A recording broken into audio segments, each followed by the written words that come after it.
real spiel, the Shiloh Institute and the real spiel. And the question I have today, everybody, to all of the Cyclopses that are in the building, is this Sugar Mama season? Is it Sugar Mama season? Has the pendulum turned to now men want to be maintained by the women that they are in relationship with? Let me do a disclaimer. This is not my life. Okay? This is not my life. I report the news. That's all I do.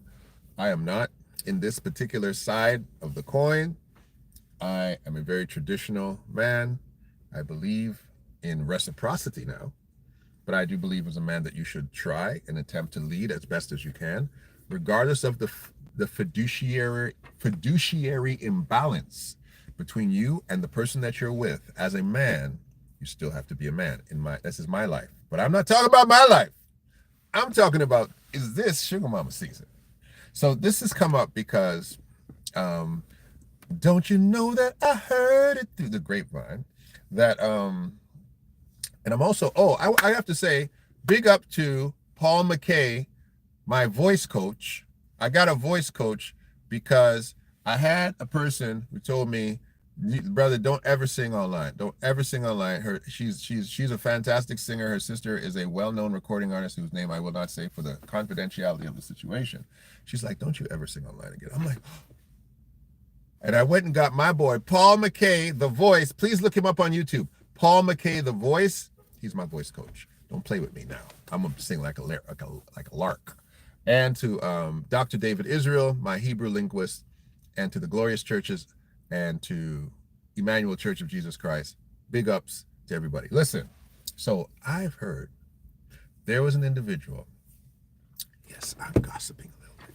So there's an individual who basically they were talking to a guy for a little while, right? We have this phrase now. These young people use this term, talking to. Talking to can mean we're just getting to know each other to all the way we in a full-blown relationship. So we don't know. We did just call it talking to. So they've been talking for a few months, and allegedly they hadn't gotten too close intimately, but they've been talking about, they've been in the adventure phase of figuring out if they're going to be a couple. And so the girl is like, listen, I'm ready for us to, take this seriously. Where are you going with this? What do you want us to be? And the guy said, listen, I'm open for us to be, an item. And she's like, really? I'm like, yeah, I'm open for it. If you're open for it. She's like, yeah. So boom, they become a couple, right? And 24 hours later, not even 48 hours, 24 hours later, he calls and says, listen, since we are now an official couple, I'm going to need a few things from you, if you don't mind if I ask. I need you to give me weekly gas money and weekly grocery money. Now, of course, just to get to that relationship was over at the end of his request, right? She was like, hell no. Like, are you joking? Like, no. But the scenario that I'm asking you, ladies and gentlemen, and we're going to have a conversation about, is this guy a bum? Is he a bum? Is he? There's some things that you have to figure out here. What is the physical disparity between those two people? A guy who is asking those questions and looking like he wants that. First of all, he must see in himself that he must be the prize. And he must realize, baby, if you got me in your life, you are dating up. I am the trophy man. I am the guy that's going to make you look good. Also, to be clear, she was a six-figure earner, and he earned he's around 40 or 50K. So she was making good money. It was well known that she was doing good. She was doing better than him. Financially, her money, her bag was bigger than his bag, right? Now, that didn't stop her from wanting to be in a relationship, though. So let's be clear. She knew his bag wasn't the size of her bag, right? So that didn't stop her. That wasn't an issue for her to get into the relationship. But him now saying, if you want to be in a since we are in a relationship, because it wasn't a condition, I'm going to need you to sacrifice a little bit of your bag to help me out. And so for a guy to say that, he must, and I have a list. As I said, he must believe that he's the prize. He must believe that, I'm the guy that can ask you that question. Number 2, he must see her as a person who has an esteem scenario where she would finance him. Number 3, this is not his first rodeo. Women have done that for him already. Number 4, in order to be serious with her, he had to cut himself from somebody else who was doing the same thing. So he was figuring he was dating up financially. And he was saying, well, since I was getting taken care of over here, if I'm serious over here, she's going to have to do the same doggone thing. And my last one, number 5, that was effectively simply for him a constructive breakup. I'm going to ask for something that's going to get me off the hook, get this girl off my back, so I can go on and do whatever I want to do, because I don't want to tell her no, but I'm not really interested, so I'm going to make her an offer that she absolutely will refuse. Okay? Let's put it all together like that. Kevin Samuels will be probably turning around in his grave, but there is a cultural mindset now of I'll call it the concept of ridiculous inequality, or the season of ridiculous entitlement. That's a better one. I like that one better. That has swept over the culture, where we have first it was, of course, women asking for, their bills to be paid. On, a guy just basically starts dating you. You want him to pay all your bills. You want him to do some ridiculous offer, some ridiculous gesture right from the rip. Women saying no. If a guy says he wants to take you to drinks, he's a brokey. Don't deal with a guy who wants to take you to drinks. I want to go to dinner. Put your best foot forward. I think, and women who have said, if you're going to spend on me for the first date, it should be this amount or that amount or that amount. All these types of things. The entitlement season of women, we know about that. That's been here. But this new mentality that now men are saying, no. I know my worth. I know my value. And if you want to be in my life, sweetheart, you've got to bring some things to the table. And not being afraid of the disparity. And these are people in the community, in the Black community in North America. And there is a disparity of wealth, potentially. Sometimes Black men are not making the money that they're supposed to be making for real reasons. They have, they don't have the education. Depending on where they live, they don't have the opportunity. The stigma, criminal record scenarios where they are not in a position to get bonded for particular jobs, are not qualified for particular jobs because of a criminal record, which regulates them to economic poverty based on what is taking place in the culture. And that's a lot of men. You have a lot of educated guys who now, and even qualified people who can't potentially work in certain fields because they have received some type of criminal record, whether it's something they did or something that they did not do, or something that, just again, the environment that they're in has railroaded them into a particular scenario. I can name a lot. Guys who have drugs planted on them by police, right? They got that. Individuals who, were in domestics with their spouses or girlfriends, and they got that sitting on their record. And the list can potentially go on of why someone who is highly intelligent, highly qualified, is still stigmatized to be a low income earner as a man because of these various scenarios in his life, right?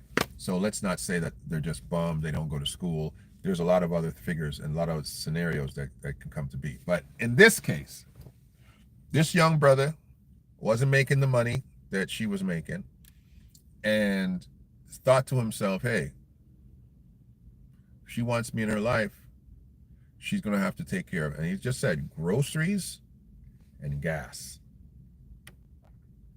Clearly he's hungry, right? And he's not asking for the world now. Can I play angel's advocate? He's not asking for the world. He said, listen, you know, and I don't know the distance of how far apart they live. I don't know the distance. So let's just put it there. Gas money. Maybe he's saying, you know what, if you want me to drive there often, if it's a scenario where you need me to come to see you, maybe you should pitch in for some gas money. Maybe we should have a scenario where if I'm coming to your house, because apparently he lives with his mom. So effectively, she would never be driving to his house, right? Let's just be fair now. Let's just talk about it. She's not coming to see him. She has her own place. So in respect to when they're going to see each other, he's always driving to her. So maybe somewhere in his mind, he's thinking, well, since you're never driving to me, I'm always the one driving to you. Maybe we should go 50-50 or something on gas, right? Now, I'm not upset about that one too much, because I'm thinking, okay, suppose you're in a long distance relationship and that person lives in another country or another state, and the flexibility to see that person is on your side as a man, and you're saying, baby, I'm gonna come see you, don't worry, I'm gonna come see you every month, I'm gonna come out there and spend some time with you. It would not be an unfair scenario to say, hey, I'm gonna pay for one flight, you pay for the next flight, or we just go 50-50 on every flight, we find the best flight, and we pay 50-50 to keep our relationship alive, you know, to not overburden one person financially, because when I get there, what I'm gonna pay for the flight, I'm gonna take you out, I'm gonna treat you good. So, you know, let's have some reciprocity here. So maybe he's saying, because I live with my mama, that maybe you should pay for some gas just to support this situation, because I'm always driving out. I'm not too upset with him for that, right? He might know the person he's dealing with. Maybe that's a reasonable request for some people. Maybe it's an unreasonable request for another person. As for me, gas, I'm not gonna ask somebody to give me gas. Me personally, I'm not that kind of brother, right? I'm a kind of brother, like, and I have some very strong chivalrous ways about me, and some women would consider those chauvinistic. I don't have an issue. I'm going to open a door for you. I do not need you to reach over and open my door. I'm a grown man. I can open my own door. I'm going to seat you, right? I expect a scenario where you wait for me to seat you. You wait for me to not just open the door to get you in the car. Wait for me. I'm going to get out the car with my old knees. I'm going to walk around and I'm going to get you out the car, baby. You sit there, sit tight, relax. I'm like that, right? I think those things are appropriate things for brothers. And especially if you broke at the time, you better be chivalrous, bro. You don't got no money, you better open some doors, baby. But anyway, I don't need gas. But he felt, because of this disparity of wealth, and we don't know the distance, and we don't know the frequency, and we don't know this brother's pocket, because it's clearly he has some things to do financially, and gas is expensive, right? So he's saying, hey, can you come up with a little bit of gas just to help me out to come your way? Is that unreasonable? Maybe not. Number two, the groceries thing. The groceries thing is puzzling to me, because really, you're not eating? You're not eating? You are not eating. You need this woman to give you food. Cheryl, a man asking a woman who he's interested in to help him pay gas, and he's working, forget about it. I agree with you, baby. Forget about it. Unless, Cheryl, what if this brother is your Idris Elba? What if he is your Morris Chestnut? Huh? What if he is that dude, and you know, for somehow the Lord has breathed on you, and this man is now, you're dating a man that is the man of your dreams, and he's a fixer-upper. Let me talk to some people. Because let me tell you something, ladies, there's a lot of fixer-uppers out here that are very, they're very gratuitous. They will say, they'll be very grateful. You can find yourself a fixer-upper man, you know what I'm saying? And it's happening. It's happening. Women are going down. They're flying down to the Caribbean, right? They're going down to Jamaica, and they're bringing back Boris Kojo of the island, baby, and locking him up, married. Boris Kojo in prison in your house. And Boris, Jamaican Boris, ain't like American Boris. Jamaican Boris Kojo is probably a welder or something, you know. That brother probably, you know, he probably was selling coconuts in Jamaica. When he comes here, you're going to put that boy to, he's going to go to some kind of menial work, right? He's not going to make that money right away. He got to put him in special classes to bring him up to speed, right? Even if he was highly educated in Jamaica. Let's say Boris was highly educated in Jamaica. When he comes here, all that qualifications don't mean nothing. So even if it takes him some time to change over his I don't care if he's a doctor, Boris ain't gonna make no money when he come here right away. Boris gonna have to drive Uber. He's gonna be DoorDash or something, right? He's gonna have to lift boxes in a factory. So what if you got a fixer-upper? Wouldn't you take care of your fixer-upper? I don't know. Wouldn't you try to straighten him out? You take him to church, you're gonna buy him a good suit. You know, you don't want him, you don't want him coming over here in one of his island suits. You're gonna put him together in something Italian or something. Brother got a button down in the suit, and you walking into church like,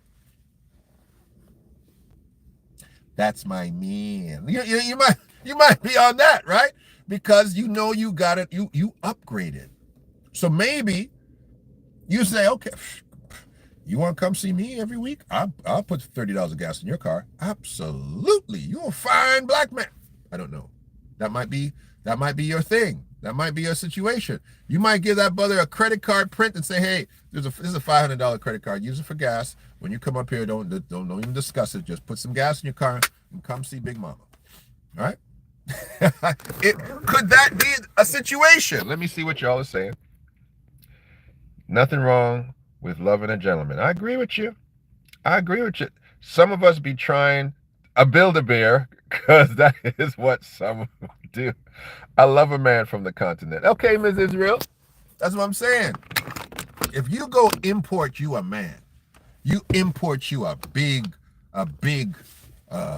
Ashanti man, a big Ibu man, a Zulu man. If you go import yourself one of these men, you go to Trinidad and Tobago, and you go find yourself somebody from Third Company, a Maruga man, as Alison High says, a sexy Maruga man.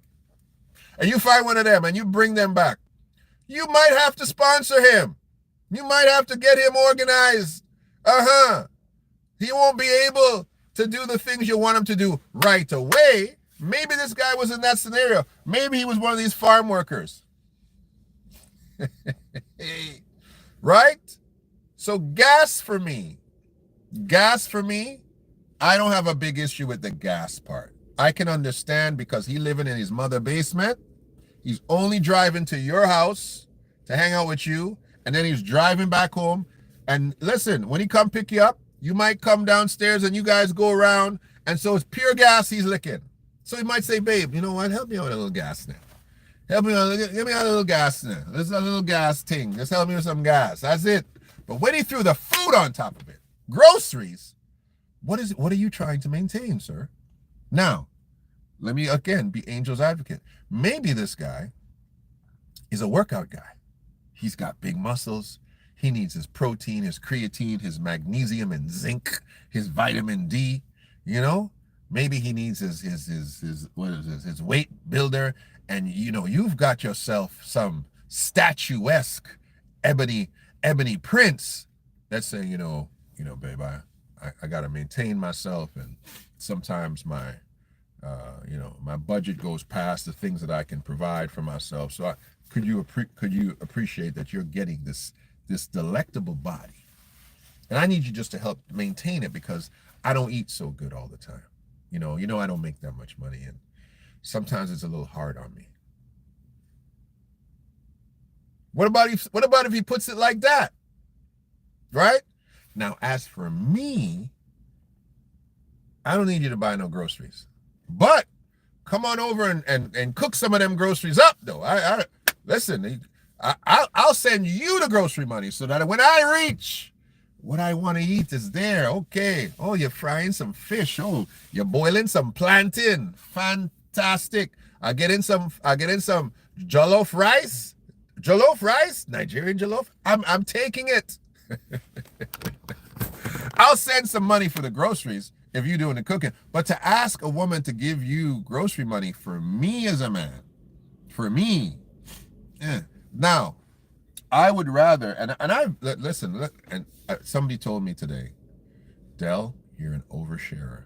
You don't need to tell people all your business on social media. You're an oversharer. I am an oversharer, but I'm going to share this little part. I've been down on my luck, and I've had a scenario where I'm dating somebody, and they're like, you know what? I'm going to pick up some stuff for you. Oh, because they've come over and they're like, oh, this brother got nothing in here today, right? Because everybody's gone through their little down on the luck cycle, and Shorty brought some groceries, hung out, brought some groceries. I was like, wow, this is fantastic, right? And my situation changed up, and she was down on her luck, and I remembered that. That's why I say there's some grateful. I was at that time. I was a Build-A-Bear. I'm more like a Build-A-Gorilla because I'm a gorilla. I'm a silverback, right? And her situation switched up. And I was like, whatever you need. How much you need? Whatever you need. Because I remember when I was down on my luck and she came through for me. And so I'm like, yo, anything you need, let me know. Don't cry. What you need? Right? Because some men go through the season when they're down on their luck. Maybe this guy was just a little down. He says, since we're in a relationship now, 24 hours. They're in a relationship 24 hours. They're talking for 6 months, made a decision to get into a relationship. 24 hours later, he drops the hammer. I need money for gas. I need money for groceries since we're in a relationship right now. That to me, that's a lot, bro. I think you went a little too far with that, personally, but we don't know the man's situation. Let me read. Cooking with your man is foreplay. Oops. Did I say that? You nasty, Miss Miss Israel. Modern women look over them type of men. They want a man already made. And that's true. And that's not always the case. That's what makes it ridiculous. The 24 hours after you're formally in a relationship, 24 hours later when you start asking, and when I was talking about this to my friend, she's saying, yo, he could have just finessed it a little bit, he could have been like, hey, babe, you know what, something's going on with my account, could you please, and I apologize, could you just send me like $20? I don't have any gas in my car, my account's going crazy. He could have finessed that. He could have been like, yeah, I'm getting these crazy headaches. I'm just not eating properly. I haven't been to the grocery in a while. I'm trying to manage, this. I hate the situation that I'm in. I'm not eating the way I'm supposed to be eating. Babe, are you really not eating? Oh, babe, I'm going to send you some money for groceries. He could have finessed it, right? But he didn't finesse it. He said, listen, let's just stand on business right here. You want me to be your man. This is what I need. I would have finessed it. I would have finessed it myself because that's embarrassing a little bit. But it's bold. It's actually straight up. I think some women say, you know what? I appreciate the fact that he said it straight, didn't waste my time. He said, listen, you want me in your life? This is what you need. Take it or leave it. And I decided to leave it. And I appreciate that. Because he could have finessed her out of a few hundred, if not a few $1,000s before this guy's always asking me for money, right? But to me, like, a woman that's a good woman is going to identify, okay, he's trying. Let me see if I can, give me a resume. I have a friend that maybe you can work here, but I just think he just bought into this season of entitlement and just felt that he should just come straight up, off the rip. You want me in your life, I need you to pay for gas, I need you to pay for groceries. That system of exchange, I can't see how that would sit well with anybody. Male or female, that would upset me. I don't care. I don't care who you are. That would upset me. Let me see what she says. Cheryl says he's a thirsty scammer. Right, and he's a bold-faced scammer. Now I gotta listen to Barbara Atkins' song. Love makes a woman. But listen, I'm gonna tell you guys straight though. I'm gonna be real, right? I know a lot of women who have, and they've gone to they didn't go to the continent. Most women are not dealing with what you North American women, you can't deal with men from the continent. You just can't. Most of y'all cannot. Can't deal with those guys. But you can deal with men for the Caribbean because they're different. Right? I'm gonna get into the men in the continent, I'll get into men in the Caribbean. But they've gone to the Caribbean, and guys who want their papers, that's right. They want their papers. You got those guys for a solid 5 years. 5 years, you got 5 years until that brother can't go nowhere for 5 years. Okay. That's a 5-year guaranteed relationship, right? If he wants to really lock in his stay here, you got to give you a couple kids. He's got to move in, stay right here, right? And listen, you can cut those papers, cords anytime. Hey, don't act up, brother. Don't act up, because Clefrin, Reginald, I can cut them papers anytime. I was trying to figure out a really Caribbean name to say. Wendell, I can cut those papers anytime, So that's not a bad deal. Now, if and I'm gonna be as respectful as possible. I'm not really gonna be respectful as possible. If you're a big back, if you know that you kind of are part Bigfoot, and it's not easy for you to get a conventional North American man who has conventional North American man aesthetics to what he's looking for, and you can go down there and find yourself in the island of Jamaica, in St. Vincent Nevis, Barbados. Barbados is the new lick now. Girls are going to Barbados to find a man in Barbados. You don't know what the heck he's saying. Like that accent is the most unintelligible English accent in the world. So a lot of girls are going to Barbados now. Unfortunately, Jamaicans, they're saying no more Jamaicans for us. They're flying down to Barbados and they're picking up those Barbados man. If you're going to do that, right? Because I'm not going to be mad at you, but just remember, when you bring him here, you better not have all them big up standards. You have to mind him. You have to put him up. You have to finance that, because you are investing in a third world man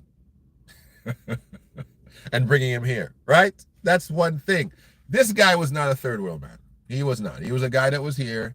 He's organized himself here, and he just is living a life where he feels, if the world's going to be in my life, she's going to take care of me. And I was like, do you have a picture of this guy? This guy must be fan. This guy must look real good. This guy must be one handsome guy, one chiseled jaw African to really believe that this is what he could pull off. I'm serious. Okay. I want to see this brother. I really need to see this brother. Okay. But let me talk about the brothers from the continent before I'm going to read here. I like to hear, out of curiosity, they would hit on me in my college years, but that was the only time we were in the same identity. They were kind of respectful, right? Okay, so I don't know if you're talking about the Caribbean or the African, but African men are completely different. Completely different. An African brother here in America who comes here, and this, I'm going to be stereotypical, right? I am going to be stereotypical. I'm speaking of West Africans, and I'm speaking of East Africans too, right? That I've experienced here. Those guys are going to keep their African traditional family values, and they want to be in a position where they can support their family. They are going to work. They are going to have a wedding that is big. They are not eloping somewhere for papers. They want a traditional wedding.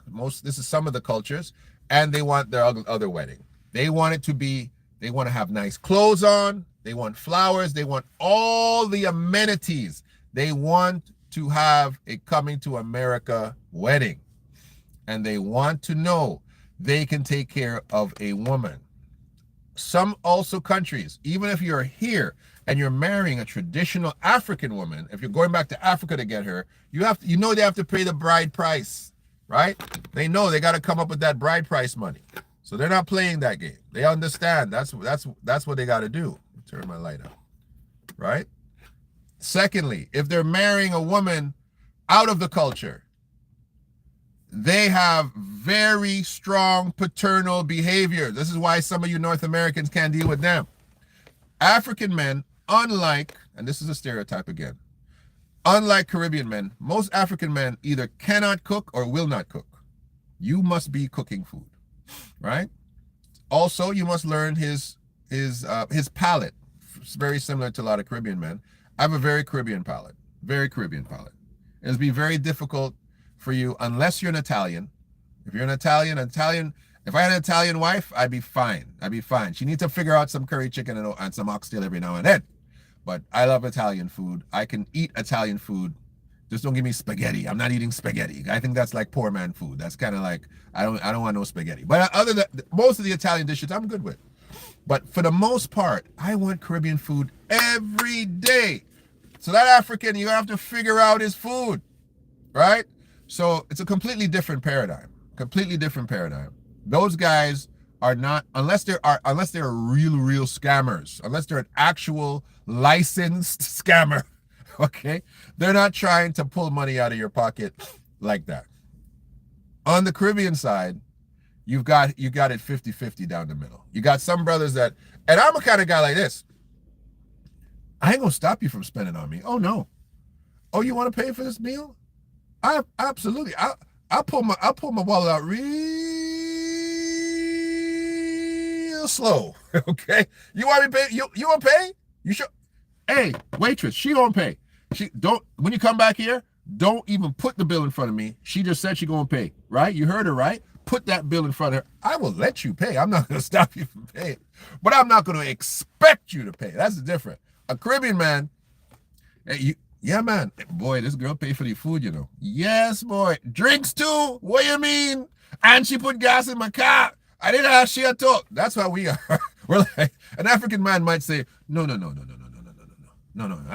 will not have it. No, he might be that guy that does that. A Caribbean brother let you pay. I'll let you pay, but I ain't going to expect you to pay. Okay? I'm oversharing again. I might be oversharing. Let me see. I only got 2 minutes left. Listen, let me see what y'all are saying. There's such a thing as called geographically unsuitable. This girl's so smart. This lady is smart, man. You're right. I'm going to mention that. I have to cook. There's nothing wrong with it. Absolutely. Bingo. That's easy enough. I love what you just said. Let me say your name properly. Cheryl Ternoir. Cheryl Ternoir. Geographically unsuitable is a fantastic phrase because some people are geographically unsuitable in many ways, in many, many ways. Listen, I remember when I was young and they had the Lakers, the Asian, or I think she was Blasian, the Blasian Lakers girl. This is like the 80s. Oh, Lord. I was like, Lord, look at that Blasian Lakers, the Lakers girl with the cheerleader, right? I was like, she is the cat's meow, right? So I grew up thinking to myself, I would love me a Blasian. And the closest thing that we had in Toronto to Blasians, really, were Filipino girls, right? Filipino girls, I don't like their food. I can't eat Filipino food. I don't want no Filipino food forever. Love y'all. Filipino women are fantastic. They're beautiful women, but I don't want their food. My palate is geographically unsuitable for Filipino cuisine, right?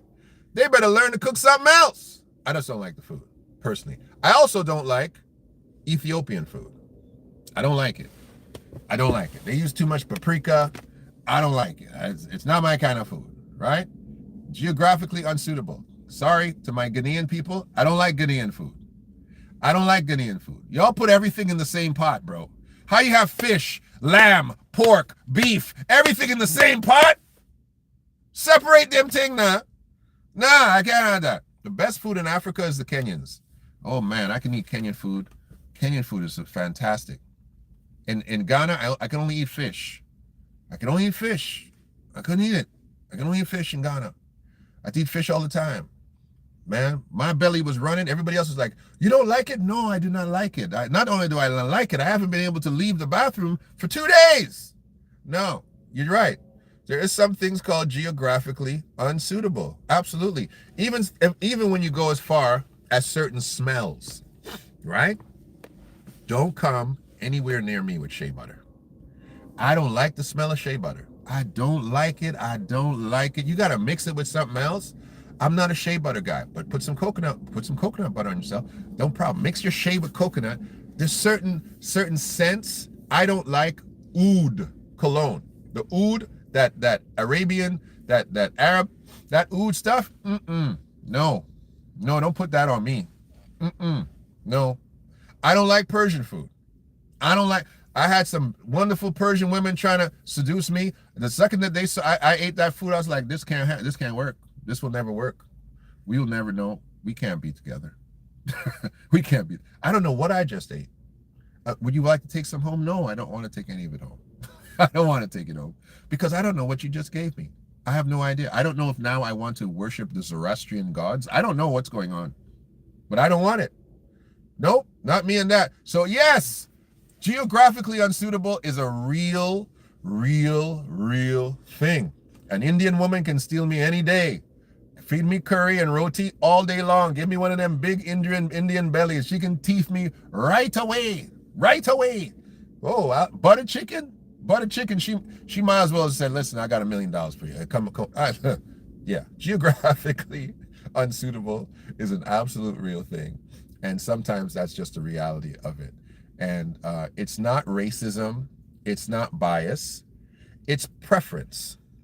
And some preferences just simply don't fit for us. But the question for us as we close, is it Sugar Mama season? It just might be. It just might be. Well, let me see here. What do the Persians eat?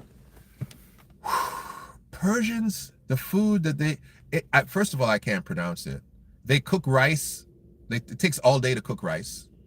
The food was very Middle Eastern, but it wasn't good Middle Eastern. It wasn't my kind. I you know when people offer you something and they say, oh, there, Del, I prepared this food for you. Oh my goodness, you're gonna love this.